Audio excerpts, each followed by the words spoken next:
Hello everyone and welcome back to Joyce with the Boys Homestead. Today we are going to be showing you how to plant asparagus. We picked up these emerald asparagus roots, crowns, from a local greenhouse, and we've got a whole box of them right here. The planting process is quite simple actually, so we can show you how to do it right now. Here we have dug a trench 1 foot wide and just deep enough to contain the roots. This root has been flattened, so you just lay it down and spread the roots the way they're facing.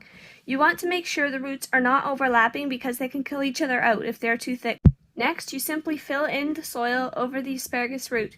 You do not want to hill the soil yet because you want to let the asparagus have the time to use the sun's energy to grow throughout the summer and become as big as it can be.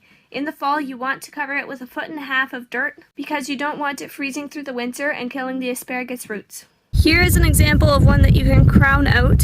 So that's like putting the roots the whole way around. It's a very gentle process because you don't want to break them. Does it help the plant grow better when you do this? No, not really. I mean, they're just bigger. It helps the roots get established better when they're fanned out.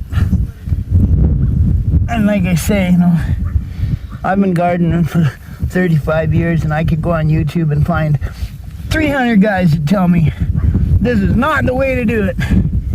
Well, I really don't care.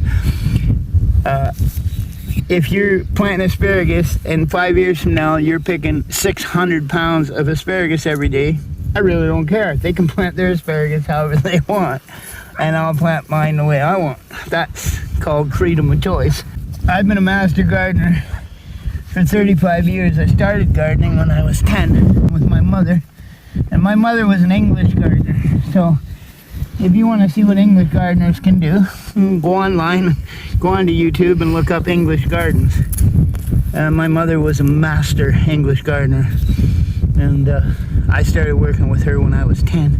When this is done, we'll put another 1.5 feet of topsoil on top of this fall. Really nice, loamy, loose, sandy topsoil, and just build this up into a nice little crown and protect it better from heavy frost and heavy colds because we live in northern climate here.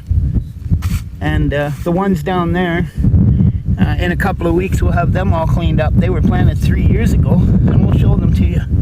Asparagus Q&A. Why do people say that it needs to be on high ground and hilled up? Well, in some areas and some climates, you know, well-drained soil is good, but we're all downslope hill here. This is all beautifully well-drained soil. I mean, it's not even May 2-4 weekend, and look at how dry this ground is. That means you don't want it being too wet you don't all want the time. It too wet, but you know, you want it the nice soil when it rains that it's going to get lots of water. How soon do you have to pick asparagus to have baby asparagus? Well, you just pick it every day, every morning. So then what's the difference between baby and not baby asparagus? Well, there's no such thing as baby. It just means that it's a smaller spear. You know, asparagus spears, they get big. Some of them get really big, and then they have a skin on the outside. You should peel them. A lot of people don't even know. If you have asparagus that's really big and you find it stringy, all you got to do is use a carrot peeler on the outside and peel that string off and then cook them. If you catch it at the right time, you can really watch it grow. Yeah. It's really good.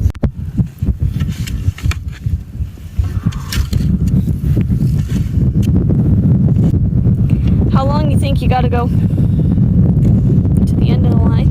Quick note to the viewer, our asparagus actually starts where Matthew is standing right now. We are just estimating how far the last quarter of asparagus will reach. I will promise you we'll go that far. It won't go that far. Well, you're crazy. Now he's just gonna literally like stretch every plant just to make it go that far. No, I'm not. It will go that far, trust me. This is where we started from. That is where we ended up, not even near to the end of the row. So, Charles and I were right! Here's Matthew looking around for the bundles that we missed because he said it would go to the end. You want me to become a Karen? Stop following me! You make a good Karen. Do that again. It's probably because you are Karen. Probably, that's true.